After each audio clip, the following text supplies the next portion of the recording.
Baba knows the way. For Joseph Baba Ifa. Baba knows the way. We follow the signs. He walks with the Orisha through sacred lines. He speaks with the ancients. He honors the drum. He carries the wisdom where we all come from. Hey family, thank you for tuning in to Our Roots podcast with Joseph Baba Ifa, where only the strongest roots see the light, brought to you by Botaniga Candles and more. And if you haven't had the opportunity, hit that subscribe button. What's up, Phil? Hey, how's it going? What's happening, brother? Happy Sunday, everybody. Happy Sunday, Sunday. I was a little shocked, Phil. I couldn't believe that up until this point we haven't done an Ifá and the Peacock episode. I'm surprised because I thought we did, but that was just a short. It was a part of the Ochun in Love video. Yeah, definitely. I mean, when we talk about the Peacock, you definitely have to talk about Ochung. And when you talk about Our Roots podcast, you got to talk about our members and our membership program. Oh, of course. Duh. And guys, if you do want to know some more, our membership program is available for you. It's literally just a button right under this video that says join our membership program. It takes you to a wonderful place where you get so much extra stuff, whether it's extra episodes, early releases on podcasts, live shows just for you. I mean, that spiritual conference we had a few weeks ago, that was just for members only to begin with. Yeah. You know, so you guys got to be live and participate in that video. But it's definitely fun, and we have 3 different tiers, and each tier offering its own individual perks. So join the membership. Yeah, absolutely. And we got a couple questions to ask today during the today during today's recording as well. And then we also have the workshops coming up in Atlanta and New York, guys. Definitely get in there and get your spot. Can't wait to interact with all of you over a 48-hour period of all things Ifá and Orisha, from divination, learning about Osang and Egun, spiritism, and a social activity as well. So Ifá and the Peacock, Phil, what does the Peacock mean to you, sir? You want to go deep already? I'll tell you. Yeah. All right. So, my mother passed away this past Thursday. Condolences. We were very close, but her favorite animal, and it's crazy because you walked in here and you already knew what you wanted to talk about today. Yeah, it's wild. And you didn't know that she had passed. No, I didn't know. Just this past few days. Yeah.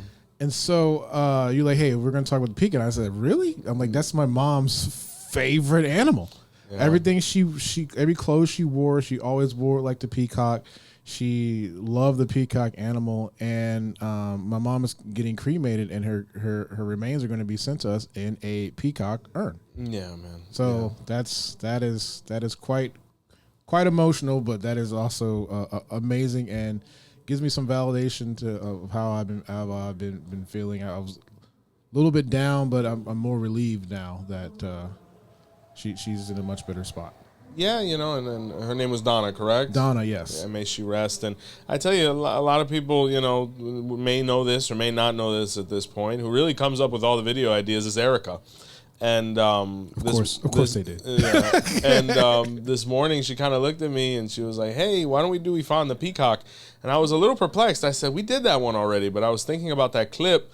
And, us being children of Ochung, and the peacock is actually born in my sign, amongst others, but mine is one of the strongest points, which is the story we were actually talking about there, I think, or it was from Otura to you. We're going to go over both today. But I was like, there's no way we haven't done one. So when I came out here and I mentioned it to you, and you were like, whoa, and I was like, whoa. I was like, well, today is the day. So that's kind of how these things work from a spiritual standpoint too as well, brother. Like, it's those little confirmations that are kind of like, they're kind of, I don't want to say eerie, but they are revealing. And you're like, man, why are we talking about this today? Or why did that even come up, or any of these things? It's just spirituality is relaying messages through our inspiration and intuition. So it is comforting for sure. Yeah, really is. Gosh, the peacock, man. Well, the peacock actually is in the Odu of Eyobe, right? It goes all the way back to the beginning. And the peacock originally, was just another bird, very empathetic.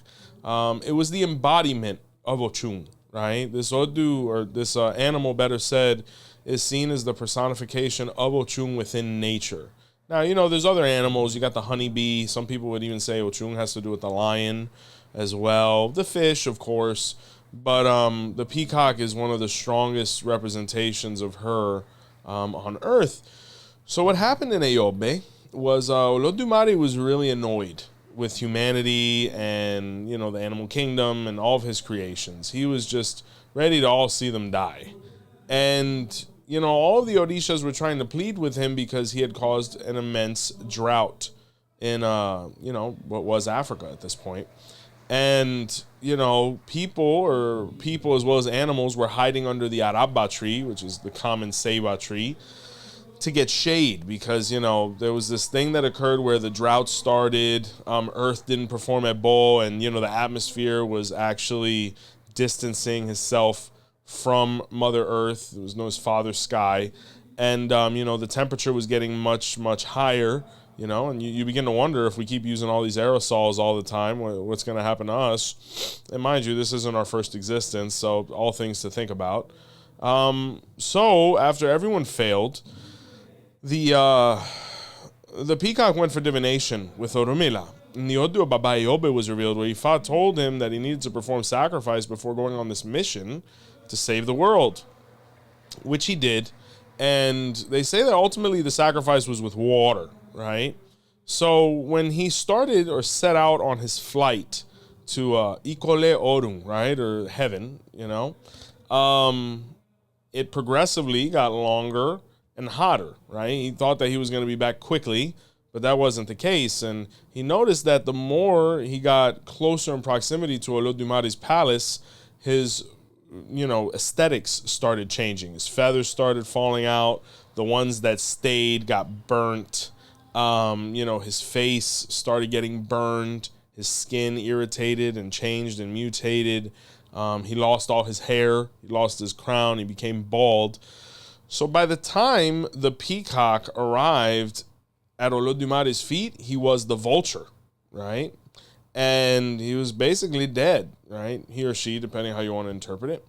And Olodumare looked and said, why have you given this ultimate, you know, price, you know, this ultimate sacrifice? Why are you dying for these people? And the peacock looked, or the vulture at this point said, because they know not what they do. You know, we have to educate them. We have to be patient with them. We have to understand them. But killing them and starting over every time is going to be really pointless, because we're going to go through this again. You've already killed civilization 6 times. And Olodumare looked at, you know, the bird and said, you know, you're right. You know, at this point, it was Gunugung. And said, you know, I'll send the rains because you made sacrifice with water. That's why in the Odu of Eyobe, you have the verse that starts with Alolomi, Alolomi, Hatiwaye Gunugung, which speaks of the water that was brought by Gunugung, the vulture. So when that occurred, he opened up the floodgates, you know, water and rains and the monsoons and all these things occurred, allowing life to come back. And he actually told Eshu to let the vulture at this point out the back door. There was a quicker way to heaven or to earth than it was to heaven, because they say it took the number 7 for him to get from earth to heaven, but he was able to get back to earth instantly. So, you know, that's why Eshu is known as the Orisha of the black hole, because he teleports. He's omnipresent ultimately. So when the vulture came back, he was applauded, even though his appearance had changed quite a bit. Now, whether, you know, it morphed back or not, it doesn't really state all that quite clearly, but now we have both. You have the peacock and you have the vulture, right? So when we talk about the peacock literally saved the world, right? Ochung literally saved the world. You know, and when you look at the name of the peacock in Yoruba, in modern Yoruba, it's Oking, right? But if you look at the Lukumi term for it, it's Abeyami. And Abe means help, Iya, mother, me, or us, right? So it means mother, help us, which is where that name comes from, because the peacock, that's what they would say, Abeyami, please, mother, help us. And that's what she did when she flew to heaven to save all of us, right?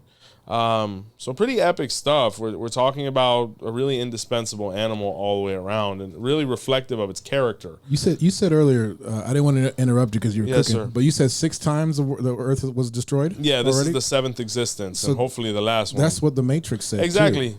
Yeah, they got all that from here, brother. And then what's even crazier is if you look at the number 7, it's seen as a maternal number of creation. divinely and celestially. The number 7 in the Erindi Logun is Odi, which is where earth manifested, the oceans, women, procreation, all of these different things. Odi Mei also speaks of the peacock feathers as well, right? So that's another point that is of interest. But it all goes back to, Eyobe. From the moment of creation, this bird's been around. But as far as the Matrix, I mean, there's so many themes that, we're taking. We might have to end up doing that video in shorts, right? Because they'll sue us. Or we get copyrighted. The Matrix, yeah. I mean, or we can do it just for private members, and we can just load it on the website. Yeah, we might do you know that. What I'm saying? Then, because just to be able to watch. If you guys didn't know, we have a Our Roots podcast version of the website. So, like, if you go to Botanica Candles and More, you click on podcast button, it takes you to another website. Yeah. So we could actually embed a private video. Now, it won't be live, obviously, but we can do it and put it there because we can't put it on YouTube for obvious reasons. Yeah. But we can do all types of stuff there because it's on a private server. Nice. Yeah, so definitely something to think about there so we can post that because I know I'd enjoy it quite a bit just to be able to come in here and not have to work and just watch movies all day. Heck yeah. Just be able to do that. So we're definitely going to look into it. But that was Eyobe. So some Odus that speak very heavily of this animal are mine, as well as my Omoiya, as it's known, or my sign backwards. So my Odu is Irete Otura, or Irete Sukankola. And the Contrabure, or the backwards version of that, is Otura Irete, or Otura Tiu.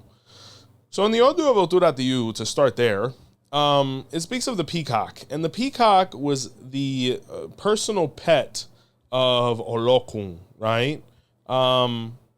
So they say that the peacock was white, right? It was albino. And he didn't have any responsibilities. He kind of was just taken care of.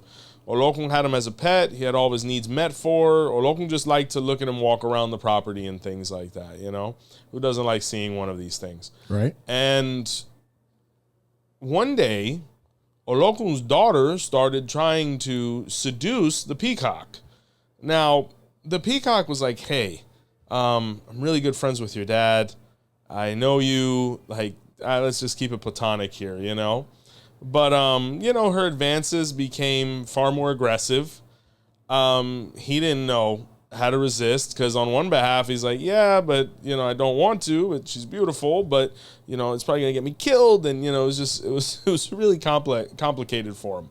So they ended up starting a relationship, right? And one day, Olokun walked in on them. And Olokun was furious. He was going to rip the peacock's head off, right? And the peacock, being very mobile and agile, was able to escape Olokun's grips. But Olokun said, everybody's going to know the traitor that you are. And he took the blue paint, or the aralodo, and he threw it on the peacock, leaving a blue stain, right? So the peacock ran, and he ran from the bottom of the ocean all the way to the top, wherever Olokun's palace was, beachfront property, Malibu, no sé qué, but he got out. They say that he ended up at Ogun's house. And when he arrived at Ogun's house, Ogun was like, hey, what's up? I thought you lived with Olokun. He's like, no, I'm just traveling and things like that. The house got a little boring. I'm just doing a little tour. Can I stay here? Is that okay? And Ogun was like, absolutely, because the peacock was a animal of prestige. When people have exotic pets and things like that. Mm-hmm. Otura Tiu speaks of why the kings would always have certain types of birds and animals on the property because it was a symbol of their regalness. And the peacock started living on Ogun's property. Ogun kind of noticed the blue stain, but he didn't want to talk about nobody's appearance. It was still a beautiful bird. He was like, right on. So Ogun had a very beautiful daughter. He had a princess that lived in the palace. And the peacock was really just minding his business, and Ogun's daughter caught eyes for him. And the peacock noticed and kept it moving, but once again, her advances became very aggressive, right? And the peacock, same thing. He said, hey, I know your dad. I really don't want no problems. Please just go about your life. I'm just doing me right now. I'm just focusing. And unfortunately, he fell victim to passion and started a relationship with Ogun's daughter. Ogun walked in on them. I guess the timing was really bad. But when Ogun saw this, he pulled out his machete and he was going to cut off the peacock's head. But once again, to catch a peacock is very difficult, so he escaped. But Ogun said, They're going to know you're a traitor. Now I know why you left Olokun's house. And he threw green paint on him, right? So when this occurred, he started going from house to house to house to house. He ended up in Ochosi's house, Shango's house, all of the other Orisha's houses, and he fell victim to passion each time with each of their daughters. Ugh. But his most fatal mistake, by this point, he's completely covered in colors. He's resembling what we know him to be now. He ended up in Death's house. And when he arrived in Death's house, because he had nowhere else to go, Death said, wow, your appearance has changed quite a bit. And the Peacock said, yeah, I've traveled a little bit. There's been some spills and things like that. And Iku looked and said, man, I thought I saw you at all the other Orisha's houses. What are you doing, like a pilgrimage or something? He's like, yeah, is it okay if I stay here? And Iku said, yeah, it's fine if you stay here. Iku kind of had an inkling of what had occurred up until this point, but he really hated the Peacock anyway. So if there was a reason to kill him, he was going to let the Peacock fall into his own trap. So same thing happened, right? And he's there. Death's daughter starts trying to make advances on him and pursue him. And he's like, oh my God, not again, please. And, once again, he couldn't resist and she couldn't resist. And, they started a relationship. Nope. And Death walked in on them. And Death didn't try to attack him or anything at that moment. But what he did do is he threw charcoal on him, right? He threw the black paint on him. And that's why if you look at a peacock's feather, it has eyes, right? It has the black on it. And he said, no matter where you go, I'll know where you are, because that eye that's on your feathers now is mine. And the peacock went running for his life. But no matter how much he ran or wherever he went, Death was a couple meters behind. So he's like, man, I think I'm going to die, man. And he's just thinking about his life and all the decisions. And he's like, I fell in love. I made mistakes. I didn't understand, all these different things. And he's like, dude, I just wanted to find a partner. I just wanted to be accepted. People are misinterpreting my actions and things like that. He wasn't trying to hurt nobody. But Death wasn't trying to hear it, So he makes his way to the river, and Death is coming, and he sees the river, and he says, I think I'm going to take my life. I think I'm going to kill myself because I don't want this guy to get me before, because he's going to torture me and things like that. So he started crying, and when he started crying, the tears hit the river, and Ochun came out, and she said, Mr. O'King, how can I help you?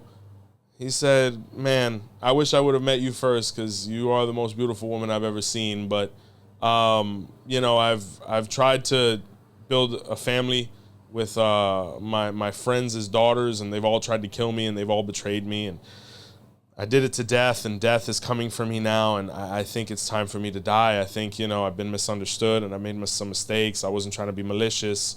I just wish I could have found somebody that could protect me and I could protect them and we could really grow together. And she looked at the peacock and she looked at all his colors. She said, man, you really are handsome. And he said, madam, that is the last thing on my mind. And she said, well, it should be the first because, I could save you. And he said, how could you do that? She said, well, Death is in love with me, right? And if you look at various patakis, Death is in love with Oshun, right? Whether it's Okanasode, Yobe, like Death was always trying to marry Oshun. That's why Oshun had to marry Orula to escape death and wear the Ide. She said, if you marry me and you stay loyal and faithful to me, I'll make sure that Death never takes you. But you have to make that decision right now, and you need to make sure you're completely focused on me, because if not, you're going to die. And he looked, he said, I'll love you and I'll never love nobody else. Just please protect me, and I promise to do the same. And she took the yellow paint and she put it on him, which was the last piece de resistance on the peacock. So when Death showed up and went to swipe at the peacock, Ochun got in the middle. She said, hello, Death. He said, oh, Ochun, how are you? And she said, thank you so much for this gift. He said, what do you mean? He said, he told me that he was leaving your house and coming here, so I thought that you had gifted him to me as a sign of your affection and possible courtship. And he said, oh, of course, of course. And she said, well, I'm going to mull it over. Let me think about it. But you can't hurt him now because he's my pet now, and, I would be very distraught if anything happened to him. And Death looked at the peacock and looked at her, and he said, I'll do anything to make you happy. But if I ever see him with anybody else, he's dead. And that's why till this day, the peacock and Ochung are married and they're together. And that's why, once again, his name became Abeyami, which means mother help me, because he went to Ochung and begged for help, like, please protect me from death. Oh my gosh. So it's a pretty wild story because it explains why the peacock has all these different colors and things like that, and why it also has the eyes. Because if you look at this story, the peacock was always being looked at. He would always catch everybody's eye. And it also explains the dark circles around, which represented the eyes of death, that he was able to escape. And the most important color that's on the peacock are the faint shades of yellow, because it represents his eternal matrimony and pact with Ochung. So that's why the peacock and Ochung are inseparable and synonymous, right? So pretty incredible story. But when you, the peacock is an interesting animal to kind of go over it. You know, it's actually a very masculine animal. You know, the one that actually has the feathers that are most iridescent and attractive are the males. Yeah, I was going to mention that. There's got to be a pataki about their dance, you know what I mean, or how they attract the women with their colors. Well, that was Oturatiyu. That was the one we just talked about. You know, every time the peacock would show up on a new property, he would strut his stuff. You know what I'm saying? And it was just one of those things. I was actually on the farm recently, and you know, it's a really hilarious situation because there's like 3 peahens, as they're known, and there's 1 peacock. And you know, he's walking around the whole time on the farm just strutting his stuff, and it's like a Jerry Springer episode. You know, they all fight and things like that. It's real toxic, but it's a beautiful animal. He's really beautiful. And when he sees one of them, you see when he starts shivering and things like that to open up his plumage, and he forces her to look at him. Like he'll go up to her, and when she moves, he moves to the side and to the side.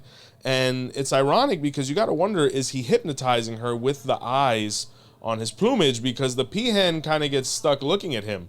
So it makes you wonder, were the Orisha's daughters peahens, you know? But he's strutting his stuff, very masculine. Could be misconstrued as arrogant. I would say he's more confident than anything, but just a really beautiful, like serene animal. You could look at them all day. And that's what Oturatiyu says. And it kind of makes reference to Ochung as well, because Ochung was very appealing to the eye, where the male Orishas would kind of just stare at her and be like, wow. You know, even if you look at the last episode we did of Ifá and War, I think it was part 1, it spoke of when Ochung walked across the battlefield as nature intended, and the men just looked at her like, well, there's no reason to fight anymore, gentlemen, you know? We're done. Let's go to the bar, you know, let's have a drink, and let's talk about life, you know? But the peacock is the same concept, and it's pretty prominent across cultures. I remember one time I went to my daughter's daycare, school, what have you, and they were doing, I think, an ethnic day or something like that, like a culture day, better said. And there was this young boy, and he was dressed in all yellow, and he had a hat with a peacock feather coming out of it. I said, man, either this guy's the big Ochung priest, or I don't know I don't know where he's from, but it's a very masculine thing. It was a very beautiful outfit that the young man had on, and I was like, man, look at him. You know, it's a very prominent animal all the way around. But one thing to notice about the peacock is its legs. It has very underdeveloped legs. They're actually very skinny. Yeah. And that's in the Odu of Owani Alakentu, or Owani Elejibo. And what happened here was Owani Alakentu makes reference to Alaketu, which means the king of Ketu, ultimately. And that was Eshu. And Eshu's best friend was the peacock. And the peacock was Eshu's right-hand guy. He was his representative. He was his, number 2. So when Eshu would go away on business, the peacock would handle things for him. But Eshu's son started noticing that the peacock thought he was the king rather than Eshu. So he started making orders and demands. He didn't always do what Eshu had left him instructions to do. He started gossiping about Eshu, and when Eshu came back, his son went running to him and said, hey, you really need to check your friend the peacock, because he's not who you think he is. But Eshu didn't want to hear this, because him and the peacock were best friends their whole lives, and he thought his son was exaggerating. So the son, getting tired of the peacock's behavior, set up a trap and basically told or set it up to where his father got home early, and the father walked in on the peacock undermining him. So when Eshu confronted the peacock about this, he said, no, it's a misunderstanding. How dare you? All these different things. And the peacock actually lunged at Eshu. But Eshu's son knew the peacock's weakness, because if you just look at a peacock with all his feathers and things like that, they're actually pretty aggressive animals.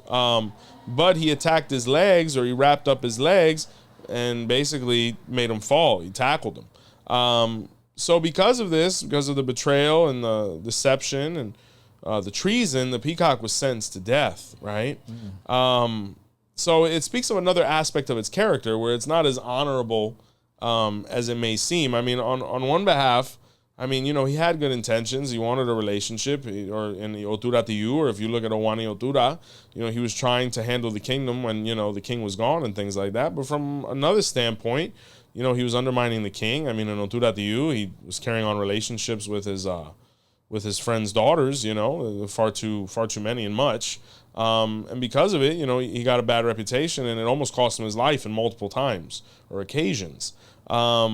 You know, there's another pataki within Owani Alakentu where the peacock was born with these skinny legs, right, and all these different things. And he was looking for a way to be attractive, because he was having difficulty finding a mate because of his situation. So he went to visit Orumila. Owani Alakentu was revealed. He was told to perform sacrifice with various paints and feathers and things like that. And they actually implanted them onto him to where, you know, he had this beautiful plumage, which distracted the female, you know, candidates from his legs. Because if they just would have focused on his legs, you know, they probably wouldn't have mated with him compared to the other birds, you know. There's even a version where he was told to perform sacrifice in heaven for this, where he only did the first part and not the last part, and because of it, his plumage came out beautiful, but once again, his legs were underdeveloped. So it speaks of an animal that is vain, you know, and very preoccupied with his appearance and things like that. If the peacock is in your Odu and whatnot, one thing you have to be very careful with is to avoid unmeasured vanity. You know, vanity is important because we have to have a self-esteem, right? We have to want to look good and feel good when we do look good. But at the same time, it can't be at the sacrifice of moral betterment and well-being. You know, we can't be so preoccupied with how we look or what people think about us that we aren't great people, you know? So that's a lasting message there as well. But it speaks of the peacock's legs, ultimately, in these Odus. So, okay. In the Odu of Irete Otura, right, which is my own, I'll throw this one in here, even though it's from the clip, but just because it is the peacock episode for anyone who didn't see that. It speaks of when, you know, alternate reality, right, the inverse, you know, reality of Otura Tiyu, Irete Suka. It speaks of when the peacock had all the colors, but things were going negatively for him. And, you know, he went for divination with Orumila. And the Odu of Irete Suka was revealed, where he was told to perform ebo with white cloth. You know, his name was Oking in this pataki. And he was told to take the ebo to a bata drumming, or a tambol that was happening, specifically in Obatala's home. And when he arrived there, the other birds were there. Ironically, he wasn't invited, so they were a little, you know, preoccupied to see him there. And, you know, he went in, he paid his respects to the drum and things like that. He just kind of played the corner. He dropped his ebo off, you know, with the white cloth, and he, you know, he stood at the tambol and things like that, because Lord knows he didn't want to leave before the bucket. So when he was there, you know, the other birds were singing and things like that, and, you know, they actually wanted to set a trap for him or make him look foolish, and they asked him to sing, right? Now, if anybody's heard a peacock sing, it is an acquired taste. But, you know, he knew how to sing. He knew songs and whatnot, and he sang from the bottom of his heart. But because of the sound, you know, the other birds started mocking him because of the way he sang. Now, up until that point, no Orisha had manifested on earth. But when the peacock started singing, Obatala heard it in heaven and said, man, that got my attention. And Obatala comes rushing down from heaven, right? You know, the famous Bobo Kweyuma happens, where the Orisha, you know, the water and things like that, kind of like in Eyobe. It's also in Irete Suka. And Obatala looked at the peacock and said, was that you who was singing just now? And he said, yes, I know, it's horrible. I'll be leaving now. And he said, no, on the contrary, I like the way you sing very much. And the peacock was like, really? Why? He said, because you sing from the heart. These other people sing from the diaphragm. There's a very big difference between how one sounds and the emotions that one exudes. Your intentions are pure. Your intentions are to appease us, and that's what we like. So keep singing because everybody else wants to come down. So the peacock sang the whole tambor, and they say that every orisha came down. Irete Suka is the Odu where people actually started coming into trance in front of the bata drums. And they all blessed him and whatnot. But Obatala said, I was the first one. So he took the white cloth and put it on the peacock, and it became the albino peacock, right?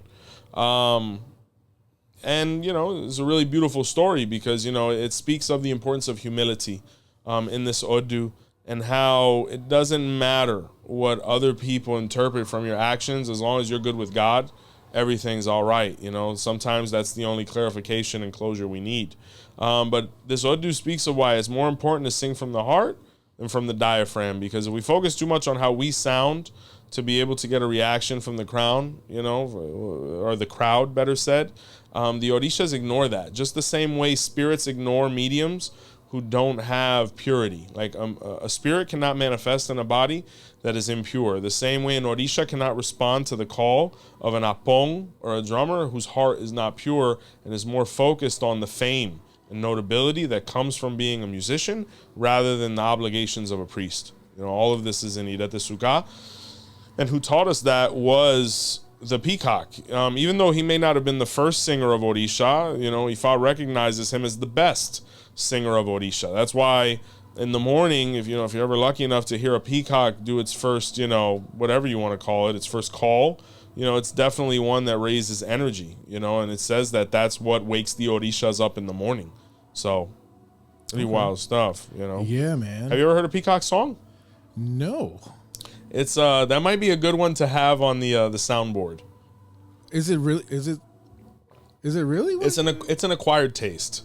It's an acquired taste. It sounds like oh man, I don't know, a tire turning. Oh, that's not it. It doesn't sound like that. That's not the it. goat. The That's goat. not it. I'm sorry. Oh, that poor man. Obatala would have been like, yeah, next time. Wait, no, that's a oh rooster. heavens, no, that guy gets killed all the time. No, that's a turkey. Oh, I don't think I have a peacock up here, man. I have every other sound. The peacock and the turkey, yeah, it's funny. They I don't know if they're in the same family or whatever, but it's wild. It's funny stuff. Wait, I think I do. Hold on. Yeah. Get out of here. That's wild, right? What is That's in that? Irete Suka. Yeah. So it's almost like a horn. It's like an echo. It's like a horn I swear they must have took that sound for the Velociraptor in Jurassic Park. They had to mix it with something because wow. Like that's the first noise that called the Orishas down. I think I can make a beat from that. We might have to. I might have to spit a cool 16 Yeah. and keep it moving. But that's amazing. I never heard that before. Yeah, it does it early in the morning. It does its call, and it's a beautiful thing for sure. But when we talk about it, the peacock, as a result of his mating ritual, a lot of people became jealous of him and his partner and things like that. And this is in the Odu of Irete Yero, or Irete Iwori, or Irete Njeru, or Atepa Iwori, as it's known. And the peacock here, people saw him courting his wife, and, what do two peacocks do when nobody's looking? They're trying to make an egg. And they became very jealous of this because they saw a handsome man, a beautiful woman, and they were like, yo, they're going to have beautiful kids, and they're going to persist. So the other birds and things were trying to exterminate the peacock by not allowing them to procreate. So they started sending witchcraft and things like that. And the peahen, the eggs wouldn't fertilize, or she wouldn't be able to get a baby out of them. So this made them very frustrated and depressed and distraught. So they went running to Orumila. And the Odu of Irete Yero was revealed where Ifá, identified for them that, hey, someone's doing witchcraft to you, and that's the reason you guys aren't able to have a child and find this happiness. So the peacock was like, well, what do we do? He said, what you're going to do is we're going to do a bowl with those eggs, and we're going to throw the witchcraft back. And they did that, and the peacock took flight and took the unfertilized egg and started dropping them on the houses of his enemies or the other birds. Wow. And every time he did that, an explosion would happen spiritually, where things would go horribly or his enemies would die and things like that. So this is the Odu of the atomic bomb. Yeah, I was going to say, that sounds like... Hiroshima and Nagasaki, unfortunately. Yeah. But that's what occurred here is the peacock was so envied of a bird that the other birds didn't want to see any more of them because they didn't want to deal with the competition due to their own self-consciousness.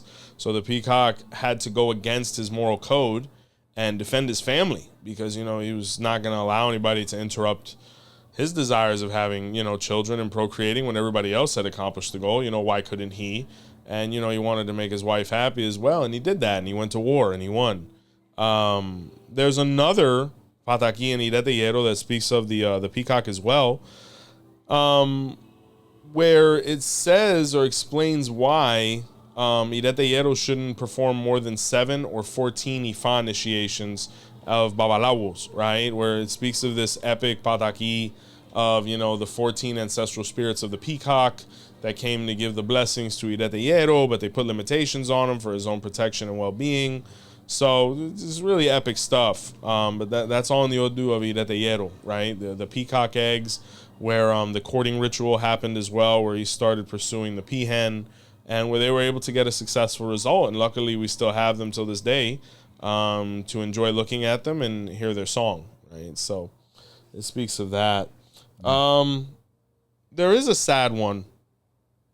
In the Odu of Ogunakete, or Ogunnairete, it speaks of, for any brother that's read that literature, it says that when a peacock dies, especially on a Babalawo's property, it has the right to funeral rites, or funeral rites have to be performed for the peacock, right? And, obviously things that can't be divulged here, but basically the tutu, or the funeral rites of the peacock, were manifested and born in the Odu of Ogunakete, or Ogunnairete. And that just lets you know the magnitude of animal that we're dealing with, because the only other time Itutu is done is for human beings, right? So being that when you look at a peacock and you look at it at its head, it has a crown, it basically receives that same respect. And then apart from that, it was the savior of the world, so it may come from that as well. There's a couple versions of the pataki. We'll go over all of them. Ogunakete, one day, he had a peacock, he had a pet, and, people envied it and things like that. Some people say it just passed away. Other people say it was due to witchcraft. But one day he woke up and his peacock was dead, and he was very distraught, and he didn't know what to do. So from this, a lot of negativity came, epidemic came on his property, to his home and things like that. And he's like, man, this animal has passed away. I'm already dealing with that pain. And then I have all this other nonsense occurring as well. Like, I really can't deal with my life right now. Let me call some brothers over and pull Iking because, I need some guidance here because I'm kind of lost. So when they pulled Iking, or they performed Dafa, the Odu of Ogundakete was revealed, or Ogundayo. And Ifá said that they needed to perform the funeral rites to the peacock. And Ogundakete was really, dumbfounded by this because he was a master of the Itutu, and he really didn't know why or what was going on. But he said, all right, let's take him through the same process and see what happens. And after all the rites were done and completed, the spirituality of the peacock presented himself and said, I really appreciate what you've done here.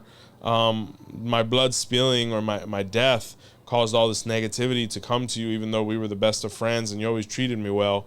If another one ever comes here and the same thing happens, be sure to do the same thing, but you'll always have my blessings, And Ogunakete after that became very prosperous. Maybe he started a peacock farm, I don't know.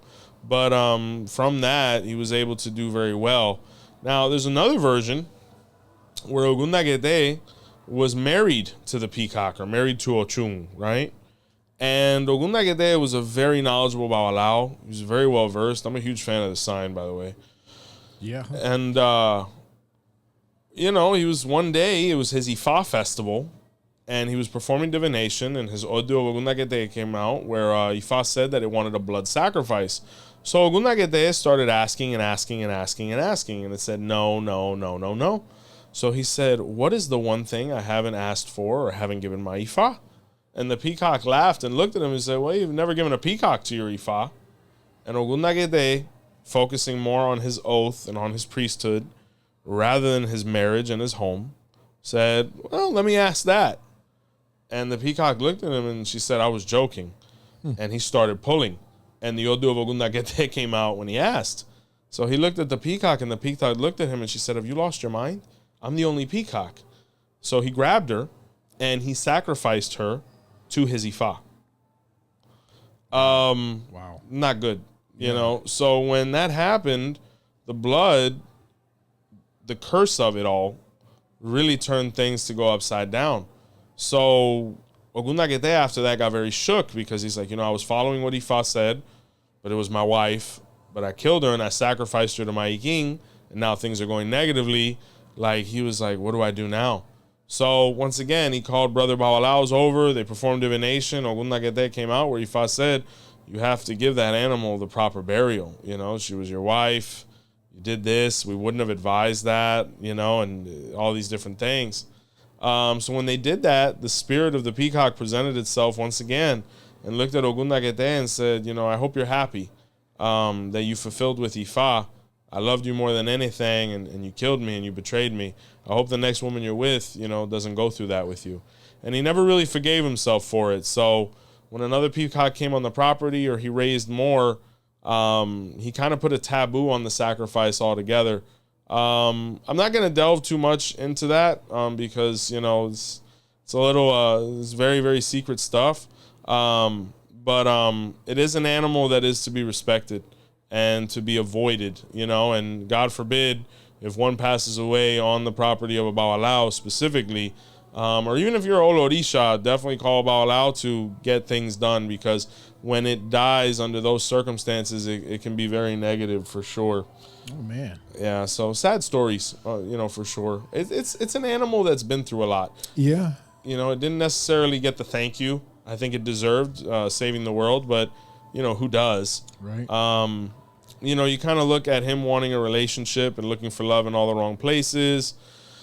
He got ridiculed at the tambol, got killed in Ogundagete. In Owani Alakentu, he wasn't a good person, so he deserved it there. But for the most part, the peacock was a pretty righteous animal. And to bring it full circle, in the Odu of Iworiwobe, it speaks of when Ochun, the peacock, was married to Iworibobe, the priest. Now, Ochun was the daughter of Chango in this story specifically, and Iworibobe was the son of Orumila, right? And it was a way to unify the tribes and the clans. And, Iworibobe was told from the very beginning by his father and father-in-law, please study, because anything can happen at any moment, and a versed Bawalao is always an asset. But the prince really wasn't trying to hear that. He's like, my father-in-law is the king. My dad's the head Oluo of Ife. I'm married to the princess. Like, dude, I don't got to do nothing. So the peacock, Iworibobe kind of just did his own thing, And one day there was a coup that happened and a big revolution and invasion and all these different things. And they lost the kingdom, and the only thing they were able to save was their lives. So now, wandering and displaced as a tribe and people, Chango went up to his son-in-law and said, how can you help us, Bawalao? Have you studied? And, Iworibobe was like, nah, I haven't studied nothing. I've been living off of you. And the king almost killed him. He said, I don't need my daughter with a bum like you, so you can go figure it out and go back to your father's house. She's coming with me. So when Iworibobe went back to his dad's house, he's like, I just got divorced, just lost everything. And his father looked at him and said, did you follow our advice and study? And he was like, no, I tried to live off of my talent. And Orumila looked at him and said, that talento solo no se vive. So just off of talent, you can't live, and that's when he started studying. And even though he wasn't able to get the peacock back, he was able to continue with his life. There's other versions where Iworibobe himself was the peacock and he was lazy, and he was married to the princess, and You know, he was just very repudiated because he really wasn't a working bird or a working person. He didn't have that ambition. So it's another aspect of its character where you can look at it and be like, wow, how beautiful. It kind of just strolls around all day and kind of does nothing. He's a little bit of a dandy, as they like to say. But, you know, that can get a little annoying to the animal kingdom. So in this case, it didn't go well for him. And Iworibobe, you know, stipulates the importance of study, whether it's within your industry, but definitely for the Babalaos, Ifa, right? My favorite animal, right up there with the leopard. Yeah, I was about to ask you, all the ones we've done so far, man, that's hard. We've done a lot so far. You know, what do you rank the peacock? Oh, God. Man, dog, that's hard because the leopard holds a special place to me. Yeah. A really special place to me because, you know, just the philosophy behind the leopard, and, you know, the leopard's in my Odu as well. And, you know, I try to live my life like a leopard, man. I try to move in an honorable way, in a precise way, and, you know, in a way that resembles it, because I admire it so much. But the peacock is admired as well. It's to be studied and noted. I love the vulture too, you know. But I gotta say, it's a tie for me between the peacock and the leopard. The peacock might edge out the leopard a smidge, just because that story from Irete Suka about the peacock and the song. When I read it the first time, it hit home so profoundly for me, because one thing that I've always worked very hard on and manifesting appropriately is the singing to Ifa and Orisha. So when I read that story, you know, I realized up until that point, the Orishas were always pleased with the way I sang. And, you know, in life, you can't always look for confirmations from others, because their insecurities or their self-consciousness could blur their discernment when it comes to your talents. So you have to be unbiased, and you have to know what you're good at and what you need to work on to be better at. And so I got to give it up to the peacock, I think. Yeah. Okay. Yeah, all right. I do. So, very, very, very slightly over the leopard. A hair. Okay. You know, but both very special animals to me. Let's ask the audience. What do you guys think? What do you guys think of this episode? What do you think about our Ifa and Animals series so far? Which has been your favorite? Which ones we haven't done that you want to hear about?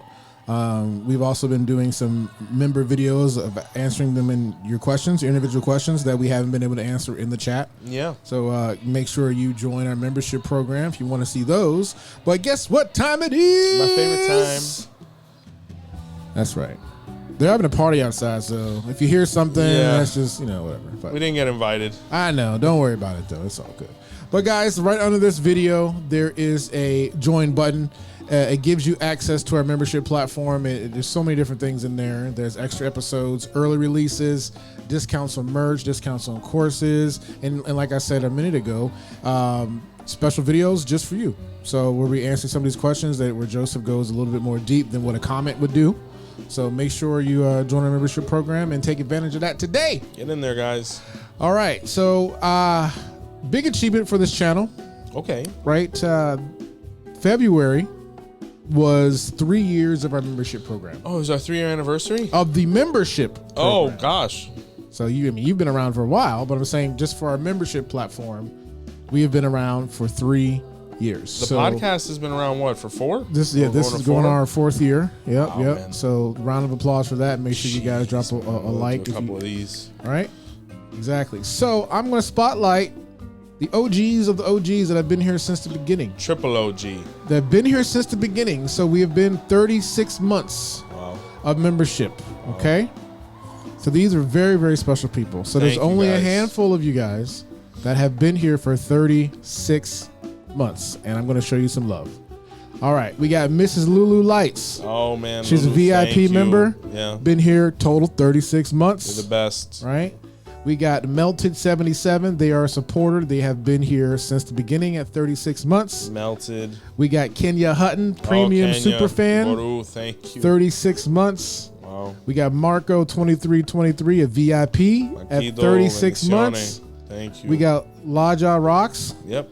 VIP 36 months. Thank you. Queen Liquid Waters. Oh yeah, VIP member at 36 months. He's 3 years. Yeah, we got 408 Junior G, VIP member. Bless you, Mihal. At Thank you. 36 months, and Trinarican VIP at 30. Blessings, Mihala. You know, my regards to all those people. 3 years is a long time for anything, so we appreciate you always with your support and accountability with us, and make sure you hold us accountable, and we're giving you all the content that you like. I'm really loving these member questions, these VIP member questions. Guys, if you want to have that personal one-on-one interaction and response, get in the membership program, and be sure to let somebody know about it if you're in it, if you feel they can get some value from it. Be sure to look at the workshops as well, guys. We're going to Atlanta, we're going to New York, super excited, can't wait for those fun-filled 2 days. BotanicaCandlesandMore.com is up and running for all your product and service needs. We do ship. Catch us on the podcast apps if you can't watch us on YouTube, Apple, iHeartRadio, Spotify, etc. Be sure to like, comment, share, and subscribe. A big thank you from all of us here at Our Roots Podcast. And until next time, family, you know how it goes. See the light. One more thing. Talk to me. Rest in peace, Mom. Rest in peace, Miss Donna. God bless. Baba Joseph showed the path today. Baba knows the way, we follow the signs. He walks with the Orisha through sacred lines. He speaks with the ancients, he honors the drum. He carries the wisdom where we all come from.